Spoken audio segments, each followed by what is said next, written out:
The cold wind hit David's face as he stepped out of the small plane. The remote research station in northern Alaska looked like something from another world. Snow-covered mountains surrounded the tiny buildings, and the dark ocean stretched endlessly into the horizon. David was a marine biologist who had spent years studying sea life. This assignment was different, though. Strange reports had been coming from this area for months. Local fishermen talked about unusual whale sounds. Satellite images showed movement patterns that didn't match any known species. The research team needed someone with experience to figure out what was happening. The station manager, Robert, met him at the landing strip. "Welcome to the edge of nowhere," Robert said with a tired smile. "Hope you brought warm clothes. It gets pretty cold here, even in summer." David followed Robert to the main building.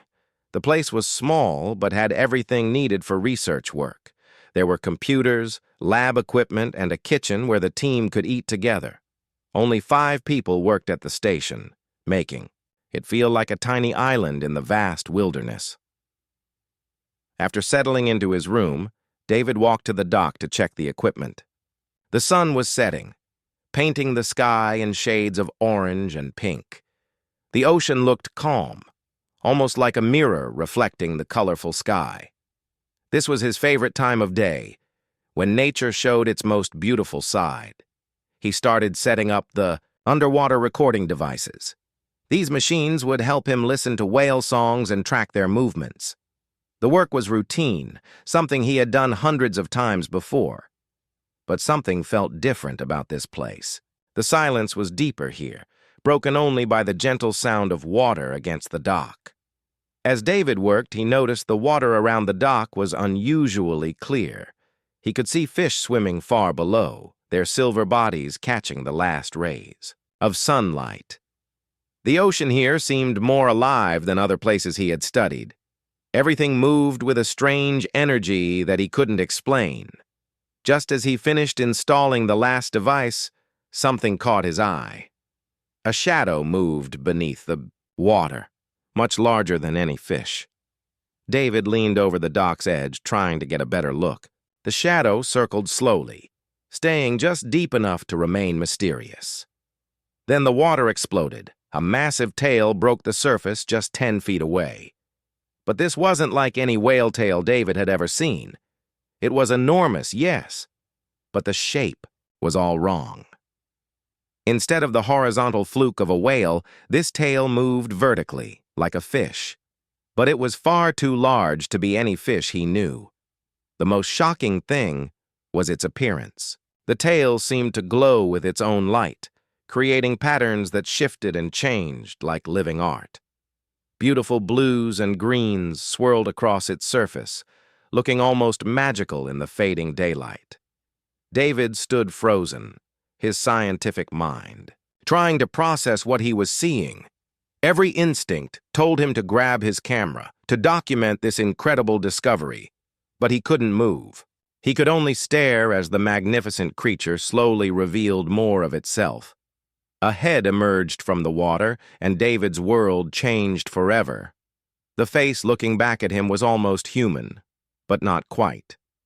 The features were familiar yet strange, like looking at a reflection in disturbed water. The skin had the same shifting colors as the tail, changing from pale blue to deep green. Most striking were the eyes, large and luminous, reflecting the last light of day like mirrors. The creature studied David with obvious intelligence. Those amazing eyes seemed to look right through him, reading thoughts he didn't know he was thinking. David felt completely exposed, as if all his secrets were being examined and understood. "Don't be afraid," the creature said. David nearly fell backward. The voice came from everywhere at once, seeming to rise from the water itself. It was beautiful and terrifying, like music made of ocean sounds. "I've been watching you," the creature continued, moving closer to the dock. "You're different from the others who come here. You care about the ocean. You listen to what it tells you." David finally found his voice. What are you?" Instead, Of answering, the creature reached out of the water. Its arm was longer than a human's, with fingers that ended in what looked like small fins. The skin shifted colors constantly, mesmerizing to watch. Before David could react, the creature's tail swept up from the water. The movement was graceful and powerful, like a dancer's gesture. The tail touched David's arm for just a moment, but that moment changed everything. Where the tail touched him, David felt a warm, tingling sensation. Looking down, he saw his skin beginning to glow with the same shifting patterns he had seen on the creature. The light formed a design that looked like scales, beautiful and somehow familiar. "Now you carry my mark," the creature said, its voice filled with something David couldn't identify. "This connects us across the distance between our worlds." David stared at his arm in amazement and growing concern. The glowing pattern wasn't fading. If anything, it seemed to be getting brighter as the sky grew darker. "What does this mean?" he asked. But when he looked up, the creature was already sinking back beneath the surface. "It means you belong to me now," came the voice from below the water. "And soon you'll understand why that matters." The water settled, becoming mirror smooth again. David was alone on the dock, staring at his marked arm and wondering if he had lost his mind. The rational part of his brain insisted this was impossible. Creatures like this didn't exist. Glowing marks didn't appear on people's skin from mysterious ocean encounters, but the evidence was right there on his arm, pulsing gently with its own light. David hurried back to the station, pulling his sleeve down to cover the mark. He needed to think, to process what had just happened. But as he walked, he could swear he heard something calling to him from the dark water behind him, a song that seemed to reach right into his heart. That night, David lay awake staring at the mark on his arm. It had stopped glowing, but he could still feel it there, warm against his skin like a gentle reminder of something important he was supposed to remember. Outside his window, the ocean sang its ancient songs, and for the first time in his life, David thought he might understand what it was trying to say. 2 weeks had passed since that night on the dock, but David couldn't forget what happened. Every morning he woke up hoping the strange mark on his arm would be gone. Every morning he was disappointed to find it still there, though thankfully, it no longer glowed during the day. He tried to focus on his regular work. The whale recordings showed interesting patterns, but nothing as extraordinary as the creature he had met. David told himself he was being scientific, looking for logical explanations. Maybe he had fallen asleep on the dock. Maybe the stress of working in such an isolated place was getting to him. But deep down, he knew what he had experienced was real. The first sign that something was changing came during his daily swim in the station's indoor pool. David had always been a decent swimmer, but suddenly he found himself holding his breath for impossible amounts of time. What used to be 30 seconds underwater became 5 minutes, then 10. Dr. Lisa Chen, his research partner, noticed him during one of these extended underwater sessions. She stood at the pool's edge, timer in hand, looking worried. "David, you've been under for 12 minutes, she said when he finally surfaced. "That's not normal. That's not even close to normal." David climbed out of the pool, water dripping from his hair. "I don't know what's happening. I just don't need to breathe as much anymore." Lisa studied his face with the careful attention of someone who had spent years observing marine life. "Have you been feeling sick? Any other strange symptoms?" David almost told her about the mark, but something held him back. Instead, he just shrugged. "I've been sleeping better, having really vivid dreams about swimming." That was an understatement. Every night, David's dreams took him deep underwater, to places where sunlight never reached. In these dreams, he moved through the water like he was born for it, breathing, liquid as easily as air. He swam alongside creatures he had never seen before, through coral forests that sparkled with their own light. The dreams felt more real than his waking hours. As the days passed, other changes became impossible to ignore. David's eyesight improved dramatically, especially in low light. He could see clearly in the research station's basement without turning on the lights. At night, he could make out details on the ocean's surface that should have been invisible. But the most disturbing change was the pull he felt toward the water. Every evening around sunset, David found himself walking to the dock without planning to. It started as a casual stroll, just getting some fresh air. But soon he realized he was going there because something was calling to him. Not a voice exactly, more like a feeling that grew stronger as he got closer to the ocean. One night, Robert found him standing at the very edge of the dock, his toes hanging over the water. David had been sleepwalking again, something that had never happened before in his life. "Hey, buddy," Robert said gently, not wanting to startle him. "You okay out here?" David blinked, suddenly aware of where he was. The night air was cold, and he was wearing only his pajamas. I don't remember coming out here."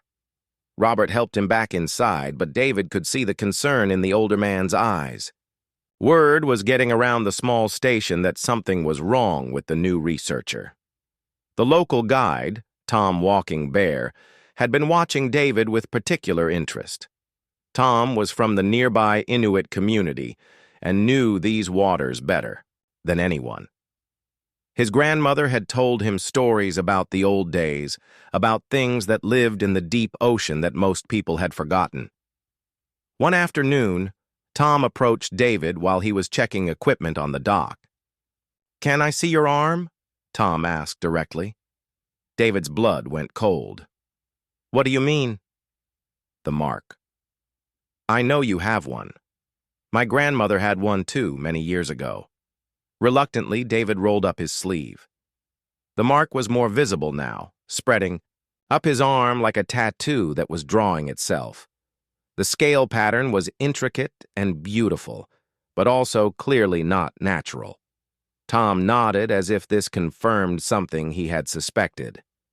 "She called them the water people, said they were the guardians of the sea, older than any human tribe. Most of the time they keep to themselves, but sometimes they choose someone." "Choose them for what?" David asked. Tom's expression grew serious. "To carry their message, to become a bridge between their world and ours. My grandmother said the ocean was getting sick, and the water people were looking for humans who could help." David stared at the mark on his arm. It seemed to pulse gently, as if responding to the conversation. "What happened to your grandmother?" "She fought it," Tom said quietly. "Tried to ignore the calling. The mark spread anyway, but slower. She lived caught between two worlds until it finally took her when she was 60. That night, David couldn't sleep at all. He paced his small room, feeling the pull of the ocean stronger than ever. The mark on his arm was warm, almost hot, and he could swear he heard something calling to him from the water. Around 3 in the morning, he gave up trying to resist.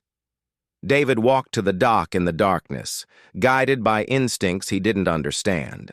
The ocean was rougher tonight, waves crashing against the supports below. But as he approached the water's edge, the surface began to calm. She was waiting for him.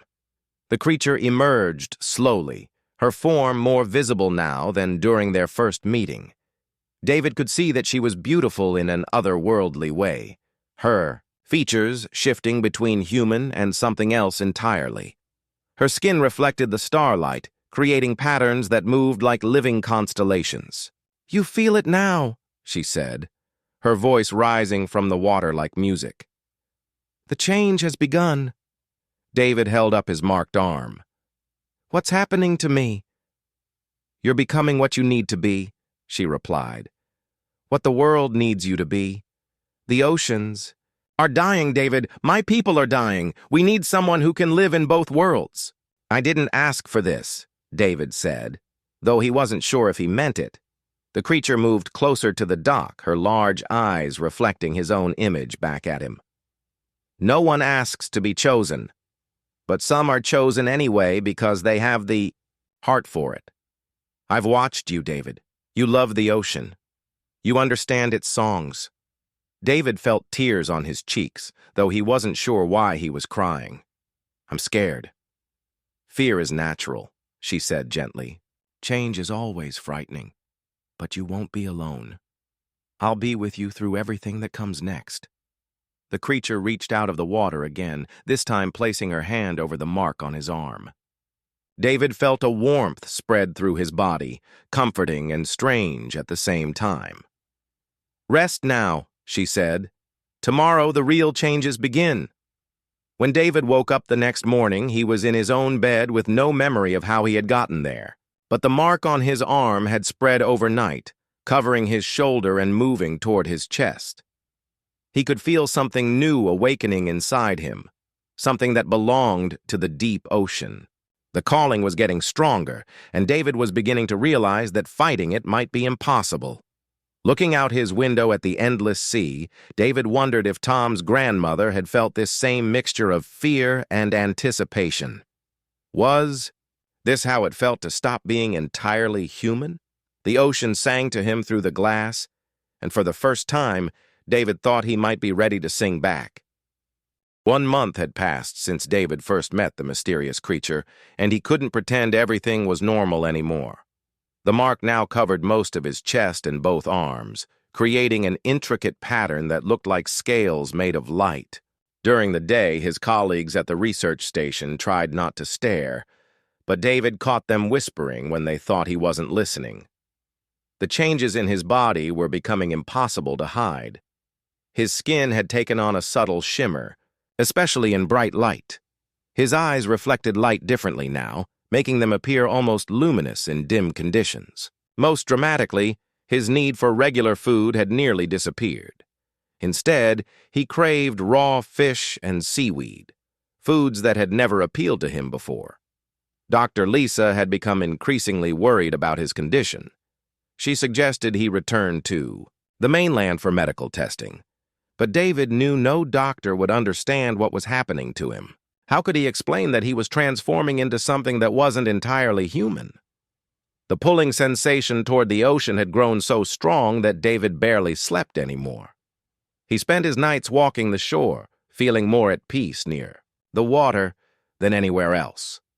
The ocean seemed to sing to him now, a constant melody that only he could hear. On this particular night, a fierce storm was building. The wind howled across the station, and waves crashed violently against the rocks below. The other researchers had secured all the equipment and retreated indoors. But David felt drawn to the chaos outside. Standing on the dock as rain pelted his face, David realized he wasn't afraid of the storm. Instead, the wild energy of the ocean called to something deep inside him. Without fully understanding why, he walked to the edge of the dock and dove into the churning water. The moment David hit the ocean, everything changed. Instead of the shocking cold he expected, the water felt like coming home. His lungs, which should have filled with seawater, seemed to process the liquid as easily as air. His body moved through the waves with impossible grace, as if he had been swimming in these waters his entire life. Below the surface, the storm's violence disappeared. Here in the deep quiet, David felt a peace he had never known. His transformed vision allowed him to see clearly even in the dark water. Schools of fish swam around him like he was part of their world, showing no fear of this strange hybrid creature he was becoming. As David swam deeper, following an instinct he couldn't explain, the water around him began to glow. Soft blue and green lights appeared in the distance, growing brighter as he approached. Soon he found himself swimming toward what looked like an underwater city. The structures were unlike anything humans had ever built. Coral formations twisted into impossible spirals, creating towers and bridges that pulsed with bioluminescent light. Gardens of sea anemones swayed in the currents, their colors more vibrant than any rainbow. This was a place of beauty beyond imagination, but also of deep sadness. She was waiting for him in the center of it all.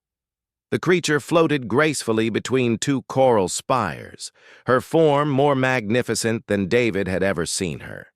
Here in her own environment, she radiated a power and elegance that made him understand why ancient sailors had believed in sea goddesses. "Welcome to my home," she said, her voice carrying clearly through the water. "I am called Nerida by my people, though we have no need for names the way humans do." David tried to speak and was amazed when his voice worked perfectly underwater. "This place is incredible. How is any of this possible?" Nerida's expression grew sad as she gestured toward the magnificent city around them. "This was our greatest creation, built over thousands of years. But look closer, David. See what your eyes can truly show you now." Following her guidance, David looked more carefully at the coral structures.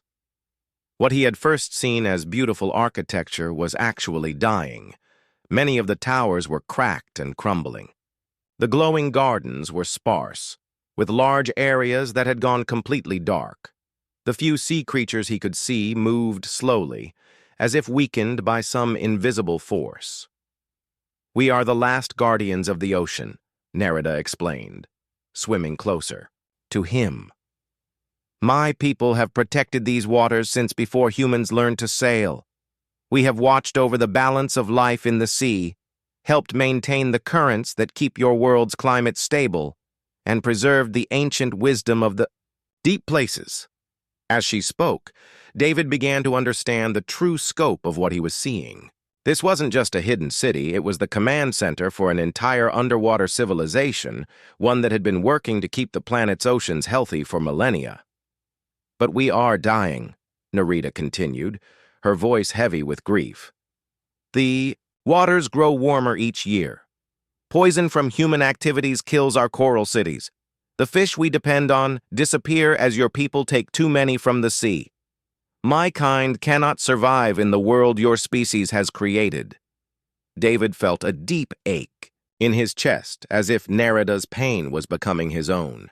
Through the mark they shared, he could sense her memories. Images of thriving underwater cities, vast schools of fish, coral reefs that stretched for miles in perfect health. All of it was fading, dying slowly but inevitably. "Why me?" David asked. Though part of him already knew the answer, Nerida moved closer until they were floating face to face. Her large, luminous eyes reflected his own transformed features back at him. "Because you have spent your life studying the ocean, trying to understand its songs. Because when you look at the sea, you see life that deserves protection, not just resources to be taken. And because your heart is open to change, even when that change is frightening." She reached out and touched the mark on his chest. David felt a surge of connection, not just to Nerida, but to the entire ocean around them. He could sense the slow death of coral reefs thousands of miles away, feel the confusion of whales whose migration routes had been disrupted by shipping lanes, understand the desperation of fish trying to survive in increasingly acidic waters. "The mark I gave you is more than a transformation," Nerida explained. "It creates a bridge between our species. Through you, humans might finally understand what they are losing. Through you, my people might find a way to survive." David absorbed this revelation, feeling the weight of responsibility settling on his shoulders. "What do you need me to do?" "First, you must complete the change," Nerida said. "The transformation has begun, but you are still fighting it. Your human mind resists what your heart already knows, that you can no longer live entirely in the surface world." As if to demonstrate her point, David realized he had been underwater for over an hour without any discomfort. His lungs worked differently now, processing oxygen from the water itself. His body temperature had adjusted to match the ocean around him. He was becoming something new, something that belonged to both worlds. "If I do this," David said slowly, "will I still be me?" Nerida's expression softened with something that might have been love. You will be more yourself than you have ever been.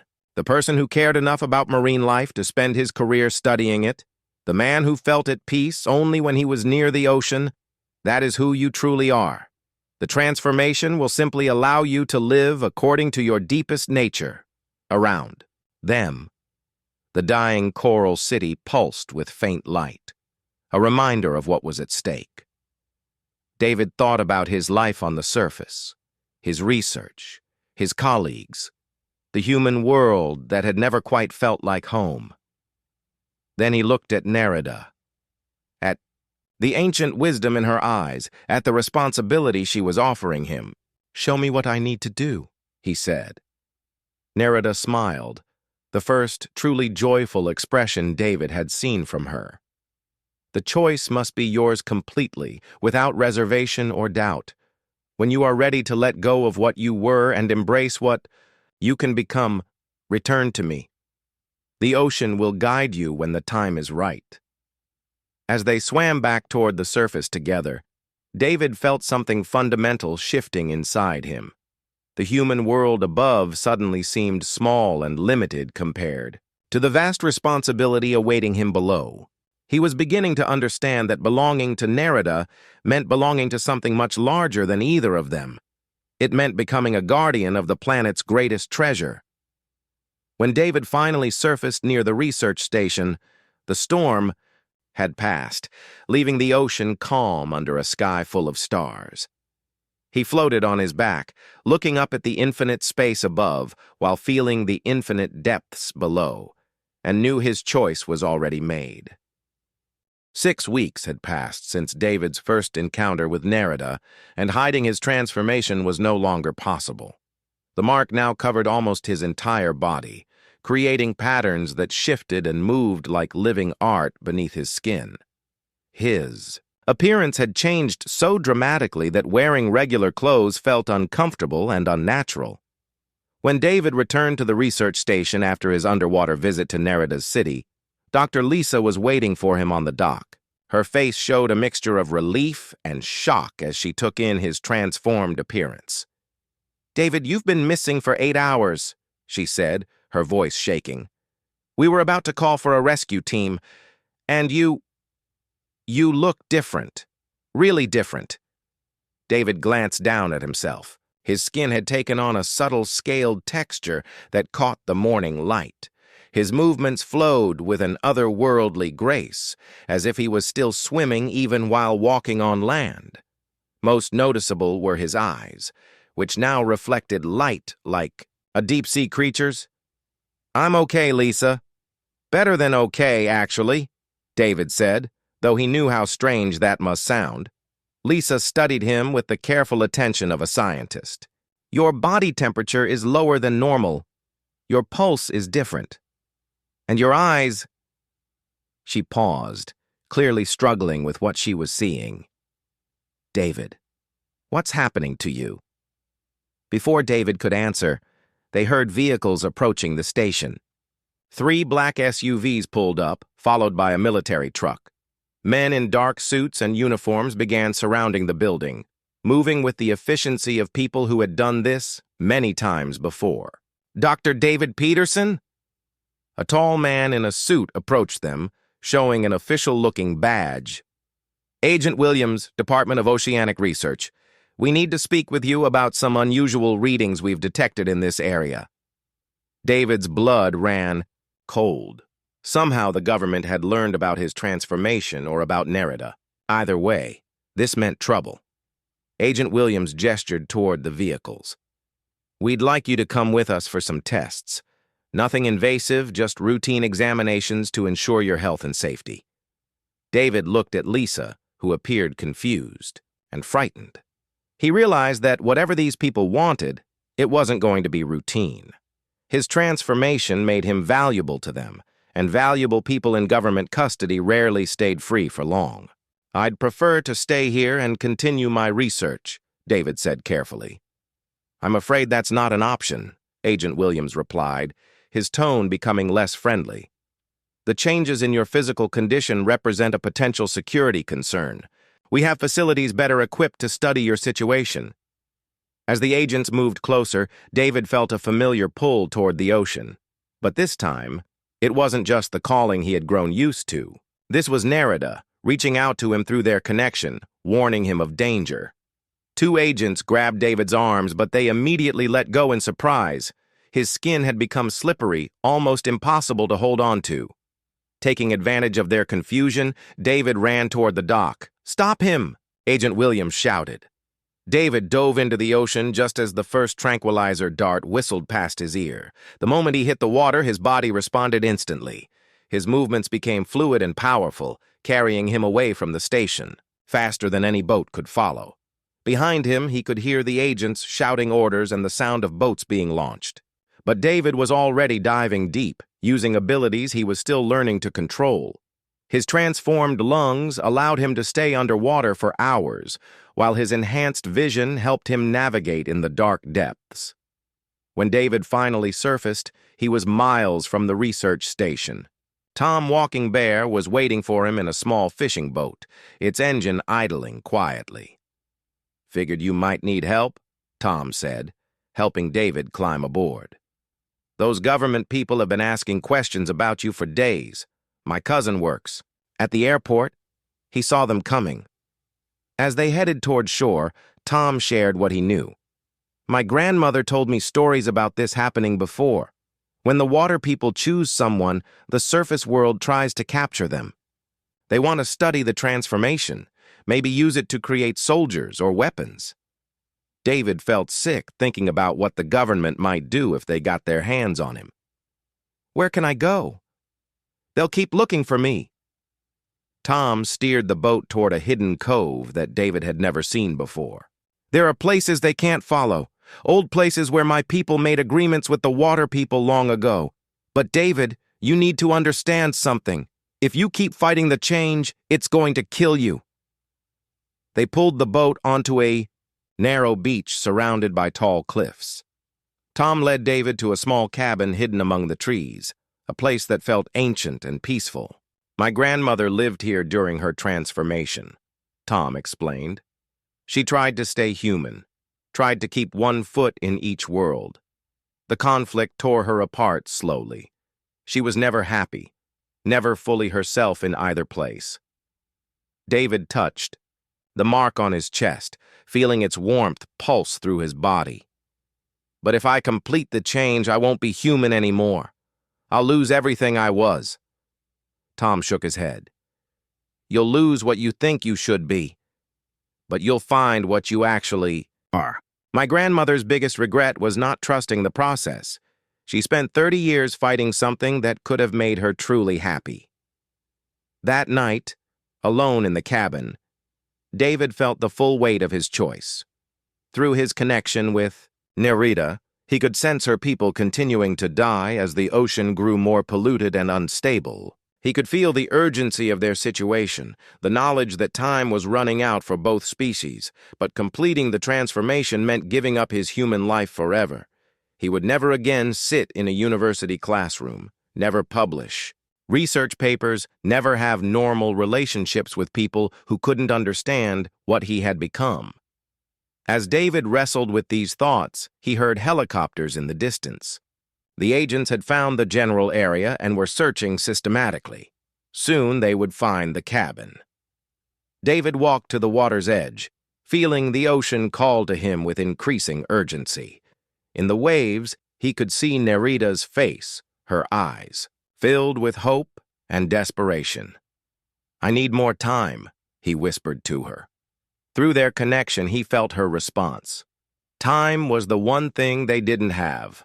Every day of delay meant more of her people would die, more of the ocean's balance would be lost. The transformation had reached a critical point. David could either embrace it fully or fight it until it destroyed him. The sound of the helicopters grew closer. David could see searchlights sweeping across the water, getting nearer to his hiding place. He thought about Dr. Lisa back at the research station, probably being questioned about his disappearance. He thought about his old life, his apartment back home, his plans for the future that would never happen now. Then he thought about the dying coral city beneath the waves, about the ancient wisdom that would be lost forever if Nerida's people couldn't survive. He thought about the ocean itself, struggling to maintain the balance that kept the entire planet healthy. David waded into the water as the helicopters passed overhead. The choice was before him, clear and unavoidable. He could try to run, to hide, to somehow maintain his human life while the transformation slowly killed him. Or he could trust in what he was becoming and take the leap into an unknown future. The mark on his skin pulsed brighter as he moved deeper into the waves. Nerida was waiting for him in the depths, along with a responsibility that was larger than any one person, but somehow felt exactly right for who he was meant to be. David took a deep breath of night air, knowing it might be among his last as a purely human being. Then he dove beneath the surface, swimming toward a choice that would change not just his life, but possibly the fate of two worlds. The searchlights swept across the empty water behind him, finding nothing but waves reflecting the stars above. 2 months had passed since David first met Nerida, and tonight would be the night of his final choice. Swimming through the dark ocean toward her underwater city, David felt a strange calm settle over him. The helicopters and government agents seemed like problems from another lifetime, small concerns compared to what awaited him in the depths. As he approached the Coral City, David could see that its condition had worsened dramatically. Entire sections that had glowed with life during his last visit were now dark and crumbling. The few remaining inhabitants moved slowly through the ruins, their bioluminescent patterns dim and fading. Nerida waited for him in the central chamber, but she looked different now. Her once vibrant colors had dulled, and her movements seemed labored. Through their connection, David could feel her exhaustion and the weight of watching her people die around her. "You came back," she said, her voice carrying relief and hope. "I wasn't certain you would choose us over your surface world." David swam closer, noticing how thin she had become. "Are you sick?" "We are all sick," Nerida replied sadly. "The ocean's poison has finally reached even our deepest sanctuaries. My people are dying faster now. Soon there will be none of us left to maintain the ancient protections." Around them, the Coral City continued its slow collapse. David watched pieces of beautiful architecture crumble away, taking with them thousands of years of accumulated wisdom and culture. This wasn't just the death of a species. It was the end of Earth's oldest guardians. "What happens to the oceans when you're gone?" David asked, though he suspected he already knew the answer. Nerida's expression grew grave. "The currents will shift and become unstable. The deep waters that your climate depends on will stop circulating properly. Fish populations will collapse as the feeding chains break down. Your species has perhaps 50 years before the surface world becomes uninhabitable." David felt the full weight of responsibility settling on his shoulders. This wasn't just about saving Nerida's people. It was about saving everyone. "The transformation," he said. "If I complete it, what exactly will I become?"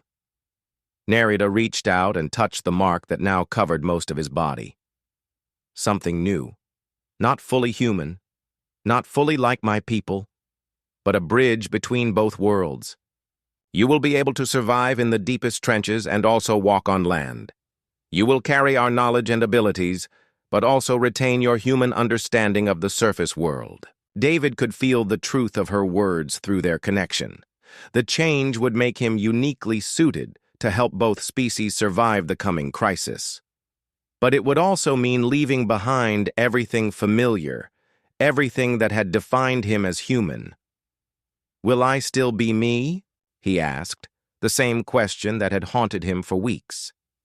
Nerida smiled, the first genuine happiness he had seen from her in days. "You will be more yourself than you have ever been. The person who spent his life studying the ocean because he loved it, who felt most at peace near the water, who chose to help strangers rather than save himself, that is who you truly are." The transformation will simply allow you to live according to your deepest nature. David looked around at the dying city, at the few remaining guardians who watched him with hopeful eyes. Through his enhanced senses, he could feel the ocean itself, calling to him, asking for help that only he could provide. "I'm ready," he said. Nerida's eyes filled with joy and relief. "Are you certain?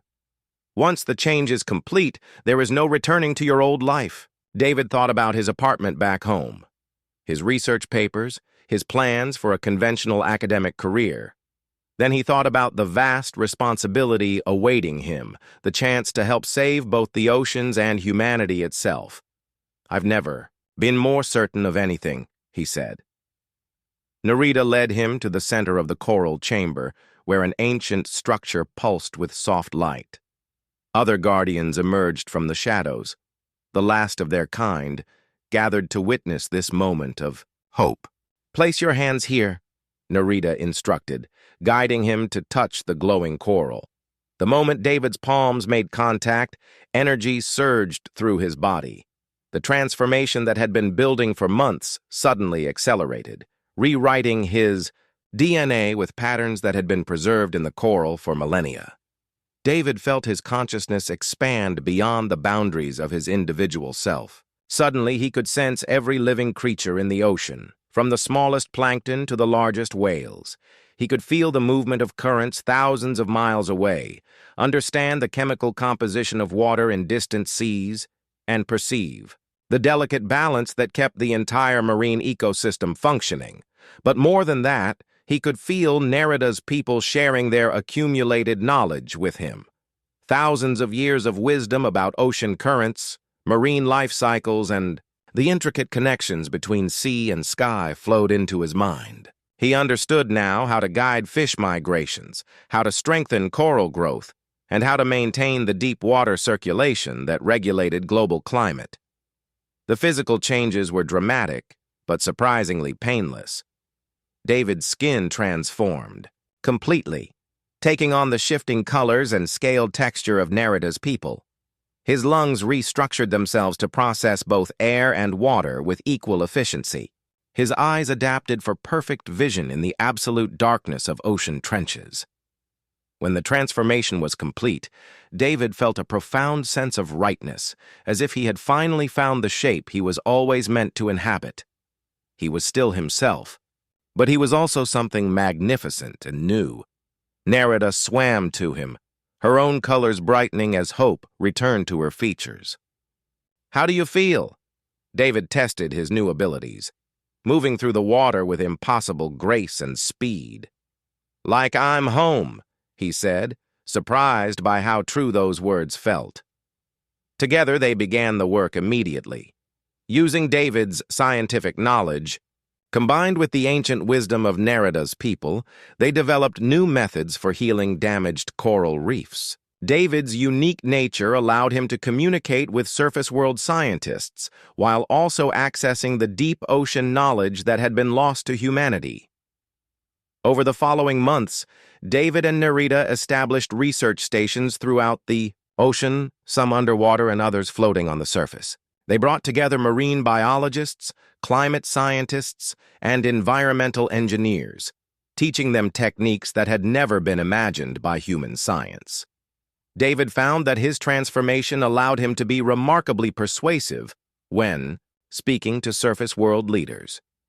Perhaps it was his obvious connection to the ocean, or perhaps people could sense the ancient authority he now carried.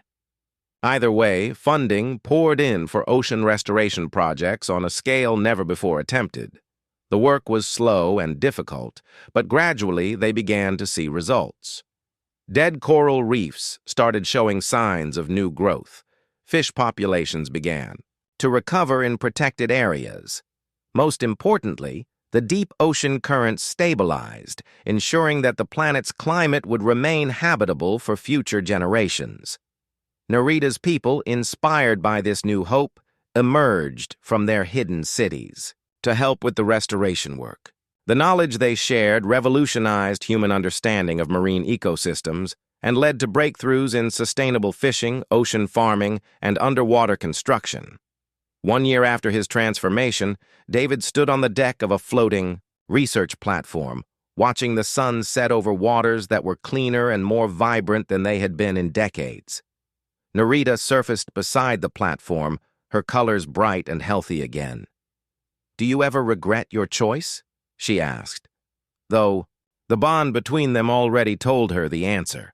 David smiled, feeling more content than he had ever been in his purely human life. "How could I regret becoming who I was always meant to be?" Below them, schools of fish swam in patterns that had been absent from these waters for generations. In the distance, whales sang songs that carried messages of hope to ocean dwellers around the world.